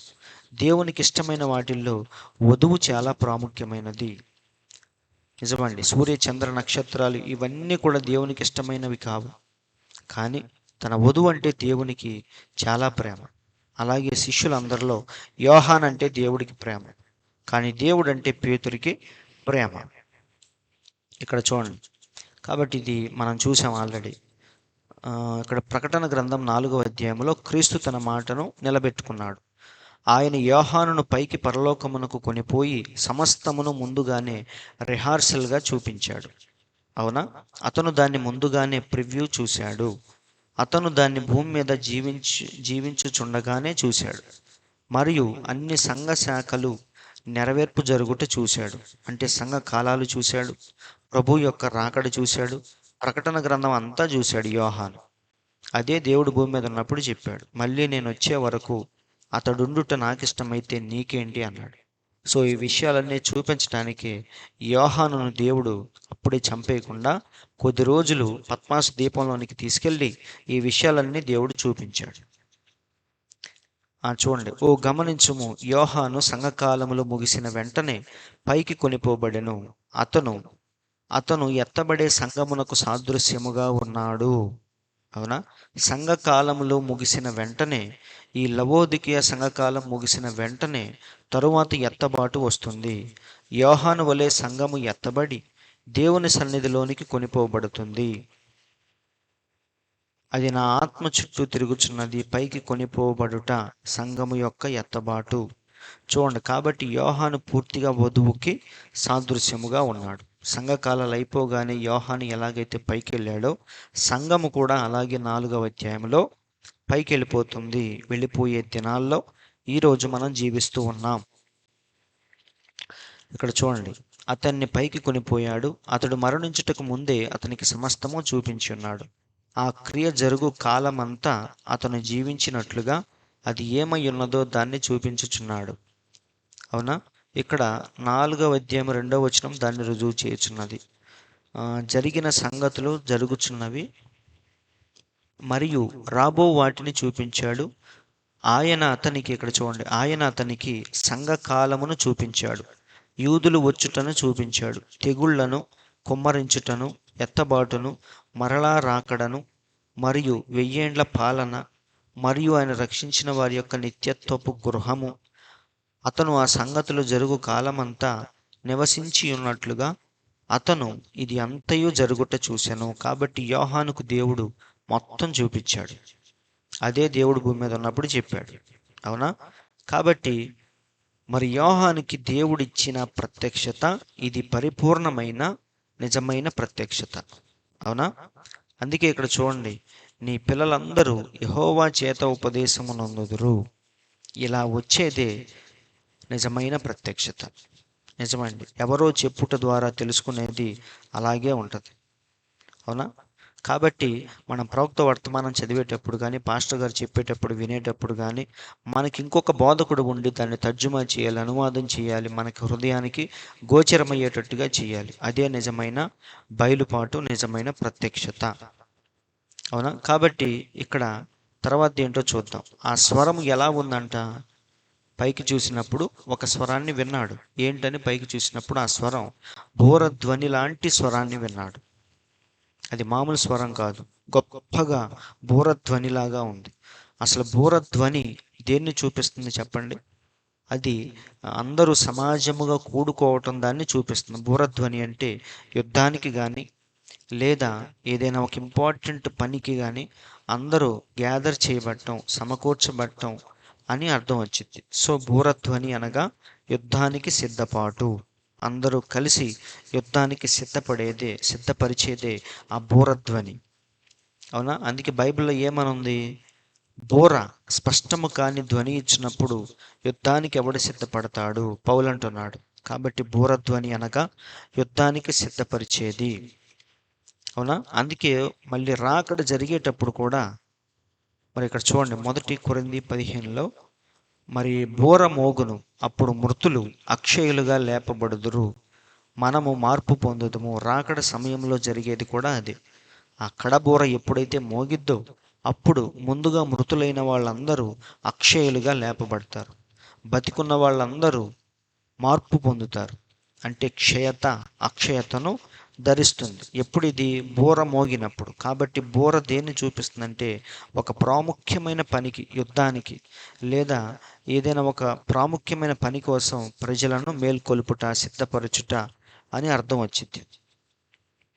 ఇక్కడ చూడండి, బూర ధ్వనిలాగా ఉండుట అతను విన్నాడు. మీకు తెలుసా ఒక బూర ఎలాంటి శబ్దమును? ఇక్కడ చూడండి, బూర ధ్వనికి పరిశుద్ధ గ్రంథంలో ఏమని అర్థం ఉన్నది? యుద్ధము. దాని అర్థం ఏంటి? యుద్ధం. పరిశుద్ధ గ్రంథ కాలములో ఏ సమయంలోనైనా ఒక బూరధ్వని ఓదబడినట్లయితే అది ఒక యుద్ధమునకు అర్థం ఇచ్చుచున్నది. యుద్ధము కానీ లేక ప్రత్యక్షత కానీ ఆ బూరధ్వని చూపిస్తూ ఉంది అంటున్నాడు. గొప్ప యుద్ధమునకు ఇది సమయమై ఉన్నది. ఏంటి యుద్ధం? ఇప్పుడు జరిగే యుద్ధం ఏంటి? యోహాను పైకి వెళ్ళిన తర్వాత అక్కడ ఏమైనా యుద్ధం జరిగిద్దా ఏంటి? మరి ఎందుకు ఈ బూరధ్వని లాంటి స్వరం? ఏం యుద్ధం జరగబోతుంది? అంటే ప్రవక్త చెప్తున్నాడు, గొప్ప యుద్ధమునకు ఇది సమయమై ఉన్నది. దేవుని వర్తమానమును తోసివేసిన ప్రజలు, 7 సంఘముల యొక్క వర్తమానికుడు, పరిశుద్ధాత్మను తిరస్కరించిన వారు, ఆయన కృప యొక్క ఈ వర్తమానమును ఎవరైతే తోసివేశారో వారికి ఇక ఏమీ మిగలలేదు, కానీ తీర్పు మాత్రము సిద్ధంగా ఉంది. సో ఎవరైతే వర్తమానాన్ని, ప్రవక్తను తోసేసుకుంటూ వచ్చారో వారందరికీ ఏం మిగిలిందంటే తీర్పు అనేది మిగిలింది. ఆ తీర్పులోకి మనల్ని ప్రిపేర్ చేసేది, నిలబెట్టేదే ఆ బూరధ్వని లాంటి స్వరము. కాబట్టి ఆ స్వరం ఏం చూపిస్తుందంటే ఏదో ఒక యుద్ధం అంటే మనందరం కూడా ఆ యొక్క విమర్శలో, ఆ తీర్పులో పాల్గొనాలి. అందరినీ దానికి గ్యాదర్ చేసేదే ఆ బూరధ్వని అంటున్నాడు ప్రవక్త. ఇప్పుడు ఆయన భూమి మీద తెగుళ్లను కుమ్మరించుటకు సిద్ధము చేయుచున్నాడు. పైకి ఎక్కిరము, మరియు జరగనయున్న సంగతులు నేను నీకు చూపిస్తాను. క్రీస్తును తిరస్కరించిన వారు, దేవుడు లేడనే పాపులు, ఇదిగో నేను వారి మీద నా కోపాగ్నిని కుమ్మరిస్తాను. సో ఈ బూరధ్వని దేనికంటే వారందరూ కూడా ఆ యొక్క తీర్పులో పాల్గొనటానికి ప్రజలను సిద్ధపరిచేదే ఆ యొక్క బూర. ప్రతి ఒక్కడు వారి వారి వరుసలో వెళ్ళి వారి వంతు వచ్చినప్పుడు అక్కడ నిలబడి తన యొక్క క్రియలకు తగ్గ ప్రతిఫలాన్ని తీసుకోవాలి, అక్కడ చెప్పుకోవాలి అంటున్నాడు ప్రవక్త. ఇక్కడ చూడండి, ఆల్రెడీ దేవుడు దీని గురించి భూమి మీద ఉన్నప్పుడే చెప్పాడు. దీనికి ఆశ్చర్యపడకుడి, ఒక కాలము వచ్చుచున్నది, ఆ కాలమున సమాధుల్లో ఉన్నవారందరూ ఆయన శబ్దము విని, మేలు చేసిన వారు జీవ పునరుద్ధానమునకును, కీడు చేసిన వారు తీర్పు పునరుద్ధానమునకును బయటికి వచ్చేదరు. కాబట్టి ఒకరోజు కంపల్సరిగా అందరూ రావాలి, మంచోళ్ళు రావాలి, చెడ్డోళ్ళు రావాలి. ఇది జనరల్ రిసరెక్షన్, అంటే 2వ పునరుత్థానములో అందరినీ దేవుడు భూమిలోకి లాగుతాడు. దాని గురించే ఇక్కడ యోహాను చెప్తున్నాడు. సో దీనికి మనం ప్రిపేర్డ్గా ఉండాలి, సిద్ధపడి ఉండాలి. అవునా? ఈ లోకంలో మనకి ఇష్టం వచ్చినట్టుగా బతుకుతాం, కానీ మనం చేసిన ప్రతిదానికి ఒకరోజు భూమిలో నిలబడి లెక్క చెప్పాలి. చూడండి, ఈ గ్రంథములో వ్రాయబడినంత నిశ్చయముగా నీవు అక్కడకు వెళ్ళి నిలబడవలసి ఉన్నది. నీవు అడగబడతావు, దేవుడు నిన్ను అడుగుతాడు. అక్కడకు వెళ్ళి నిలబడి మరియు కారణము చెప్పవలసి ఉన్నది. అవునా? ప్రతి ఒక్కడికి మరి అక్కడికి వెళ్ళి తన జీవితాన్ని ఎలా ఖర్చు పెట్టాడో దేవునికి అక్కడ లెక్క చెప్పాలి. తర్వాత వచనంలోనికి వెళ్దాం. అదిగో పరలోకమందు ఒక తలుపు తెరవబడి ఉండెను, అది మనం చూసాం. మరియు నేను మొదట వినిన స్వరము, ఆ స్వరం ఏంటని కూడా మనం చూసాం. ఇప్పుడు ఆ స్వరము మాట్లాడగా వింటిని. ఆ స్వరము ఏమని మాట్లాడింది? స్వరాన్ని విన్నాడు కదా యోహాను, పైకి చూశాడు. అప్పుడు ఆ స్వరం ఆయనతో ఏమని మాట్లాడిందంటే, ఎక్కడికి ఎక్కి రమ్ము. ఇది ఆయన స్వరం. సొదొమ గొమొర్రాల్లో దాన్ని విడిచి బయటికి రండి అని ఆ దూతలు పిలిచారు. అవునా? నోవాహేమో ఓడలోనికి రండి అని పిలిచాడు. అయితే ఇక్కడ దేవుడు యోహాన్ని, అంటే సంఘాన్ని ఏమంటున్నాడు? బయటికి రండి, లోపలికి వెళ్ళండి కాదు, పైకి ఎక్కి రమ్ము అని పిలుస్తున్నాడంట. సో దేవుడు చెప్పిన, పలికిన ఏ ఒక్క మాట అయినా సరే అది తూచా తప్పకుండా 100% నెరవేర్పులోకి వచ్చేసింది. అందుకే బైబిల్లో చక్కని మాట ఉంది కీర్తన గ్రంథంలో, ఏమనంటే ఆయన మాట సెలవీయగా దాని ప్రకారం ఆయన ఆజ్ఞాపింపగానే కార్యము స్థిరపరచబడెను. కాబట్టి మన దేవుడు ఒక మాట చెప్పాడు అంటే అది తూచా తప్పకుండా నెరవేర్పులోకి వచ్చేసింది. అవునా? మనం చూస్తే ఆది కాండంలో దేవుడు ఏమన్నాడు? వెలుగు కమ్మని పలుకగా వెలుగు కలిగెను. అది ఆయన మాటలో ఉన్న శక్తి. ఈరోజు మనం ఎన్నో మాటలు ఇస్తాం, కానీ వాటిని ఎప్పుడూ నిలబెట్టుకోం. అది మానవ యొక్క మనస్సు. కానీ దేవుడు మాత్రం ఒక మాట సెలవిచ్చాడు, చెప్పాడు అంటే భూమి ఆకాశము గతించిపోయినా ఆ మాటను నెరవేర్చే దేవుడు మన దేవుడు. అందుకే కీర్తన గ్రంథంలో ఏమనుంది? ఆయన మాట సెలవీయగా దాని ప్రకారం ఆయన ఆజ్ఞాపింపగానే కార్యము స్థిరపరచబడెను. అందుకే ఆది కాండంలో వెలుగు కమ్మని పలికాడు, వెంటనే ఏమైంది? వెలుగు కలిగెను. అలా మనం ఇంకా చూసుకుంటూ వస్తే దేవుడు గడ్డిని విత్తనములిచ్చు చెట్లను భూమి మీద తమ తమ జాతి ప్రకారము తమలో విత్తనములు గల ఫలమిచ్చు ఫల వృక్షములను భూమి మొలిపించునుగాక అని పలుకగా ఆ ప్రకారం ఆయను. కాబట్టి అది ఎలా సాధ్యం, ఎక్కడి నుంచి వస్తాయి, ఎక్కడి నుంచి మొలుస్తాయి, ఇదంతా మనకు అనవసరం. దేవుడు పలికాడు అంటే అది ఖచ్చితంగా నెరవేర్పులోకి వచ్చింది. అది ఎంత విడ్డూరంగా ఉన్నా సరే దేవుడు పలికితే అది జరిగి తీరింది. నిజమండి. ఒకసారి దేవుడు ముసలోళ్ళైన అబ్రహాము శారా దగ్గరికి వచ్చాడు. వచ్చి ఏమన్నాడు, మీదటికి ఇదే సమయానికి శారా ఒడిలో ఒక కుమారుడు ఉంటాడు అని చెప్పాడు. అది వినటానికి చేయటానికి ఎంత విరుద్ధంగా ఉంటుందో మీరు చూడండి. ఇప్పుడు వారిద్దరూ ముసలివాళ్ళు, నడువులు లొంగిపోయినాయి, దేనికి పనికిరారు. ఇప్పుడు వాళ్ళు పిల్లల్ని కంటారని దేవుడు అంటున్నాడు. అది జరిగిద్దా? అందుకే శారా ఏం చేసిందంటే నవ్వింది. ఈ మాటలన్నీ ఎక్కడ జరుగుతాయి, ప్రాక్టికల్గా ఇవి వర్కౌట్ అవుతాయా అని ఆమె నవ్వుకుంది. ఈ వయసులో నాకు సుఖము కలుగునా అని. అప్పుడు దేవుడు ఆమెను గట్టిగా అరిచాడు, మందలించాడు. మనకు తెలుసు ఆ విషయం. కానీ దేవుడు చెప్పాడు కాబట్టి నిజంగానే సంవత్సరానికి ఆమె ఒడిలో ఒక కుమారుడు ఉన్నాడు. కాబట్టి మన దేవుడు చెప్తే అది ఖచ్చితంగా జరిగిపోతుంది. అందుకే ఆయన మాటకు అంత శక్తి ఉంది. అందుకే గెత్సెమనే తోటలో శిష్యులకి ఏమిచ్చాడంటే తన వాక్యాన్ని ఇచ్చాడు. లోకం ఇచ్చినట్టుగా ఆస్తిపాస్తులు ఇవ్వలేదు. అయితే ఆయన వాక్యాన్ని ఇచ్చాడు. సత్యమందు విని ప్రతిష్ఠించు, నీ వాక్యమే సత్యమని ప్రార్థన చేశాడు. కాబట్టి దేవుని మాటకున్న విలువ లోకంలో దేనికి లేదు. అందుకే ఆయన వాక్యాన్ని, ఆయన మాటల్ని మనం అంత అపురూపంగా భావించేది దానికే. ఆయన మాటల్ని దేవుళ్లాగా మనం భావించేది అందుకే. ఎందుకంటే ఆయన మాటలో ఉన్న శక్తి అంత గొప్పది. ఆయన మాట సెలవియ్యగా ఆ ప్రకారం జరిగిపోయింది. 100 ఆరైనా 6 100 అలాగే ఒకసారి లాజరు దగ్గరికి వచ్చాడు ఆయన. 4 రోజులు అయిపోయింది చనిపోయి. కానీ దేవుడు ఎప్పుడైతే లాజరు బయటికి రా అని చెప్పాడో ఆ మాట వెళ్ళి లాజర్ని బయటికి తీసుకొచ్చి ప్రేత వస్త్రాలతో చుట్టబడి వచ్చి బయట నుంచున్నాడు లాజర్. అంటే దేవుని మాటకు అంత శక్తి ఉంది. అందుకే దేవుడు ఎంత శక్తి కలిగిన మాటను నువ్వు నమ్ముతావా, విశ్వసిస్తావా అని ముందు మనల్ని పరీక్షలో పెడతాడు. ఎప్పుడైతే మనం ఆ పరీక్షకు నిలబడతామో అప్పుడు ఖచ్చితంగా దేవుని యొక్క కార్యాన్ని మనం చూస్తాం. ఇక్కడ కూడా లాజర్ని బ్రతికించే ముందు మార్తాతో దేవుడు అంటాడు, ఖచ్చితంగా నేను లాజర్ని బ్రతికిస్తాను, కానీ నన్ను నువ్వు నమ్ముతావా అని అడుగుతాడు. అప్పుడు మార్తా అంటది, నీవు సజీవుడైన దేవుని కుమారుడవని నేను నమ్ముతున్నాను అని చెప్పింది. అప్పుడు సమాధి దగ్గరికి వెళ్ళి లాజర్ని బ్రతికిస్తాడు. కాబట్టి సహోదరులారా, దేవుని యొక్క మాటకి అంత శక్తి ఉన్నది. ఆయన మాట పలికితే చాలు అది ఖచ్చితంగా ఒకరోజు నెరవేర్పులోకి వచ్చి తీరింది. అందుకే భూమి మీద ఉన్నప్పుడు, యేసయ్య భూమి మీద ఉన్నప్పుడు ఒక ఆయన వచ్చాడు ఆయన దగ్గరికి, శతాధిపతి, గొప్ప అధికారి. వచ్చి ఏమంటాడు తెలుసా, అయ్యా నా దాసుడు పక్షవాయువు కలిగి ఉన్నాడు, వచ్చి స్వస్థపరచు అంటాడు. అవునా? అప్పుడు యేసయ్య ఏమంటాడంటే సరే వచ్చి బాగు చేస్తాలే అంటాడు.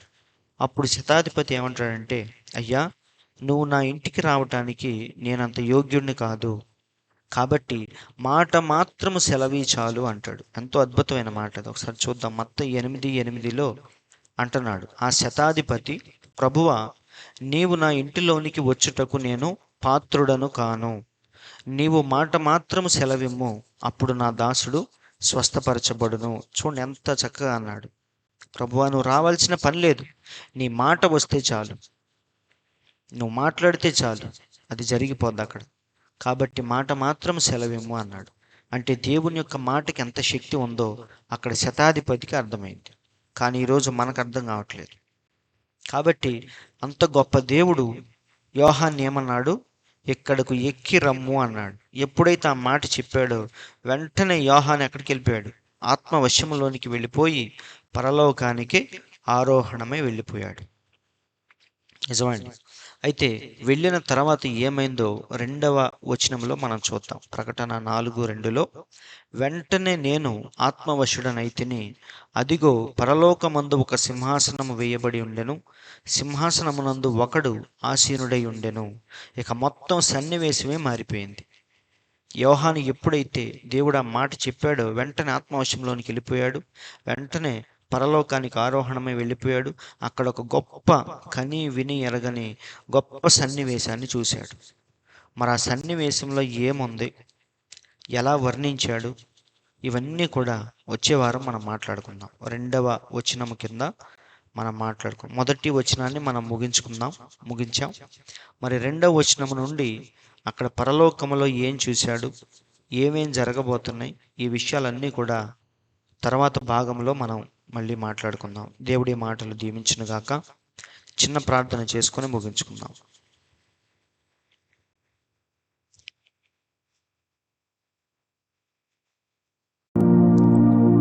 పరిశుద్ధుడా, ప్రేమ కలిగిన తండ్రి, జీవము కలిగిన యేసయ్యా, మీకు స్తోత్రములు ప్రభువా. నీవు మమ్మల్ని ప్రేమించి తండ్రి కొద్ది మాటల చేత మమ్మల్ని తృప్తిపరిచినందుకు స్తోత్రములు ప్రభువా. ఎలాంటి అంతరాయాలు లేకుండా ఈ లైవ్ కార్యక్రమాన్ని జరిగించినందుకు స్తోత్రములు తండ్రి.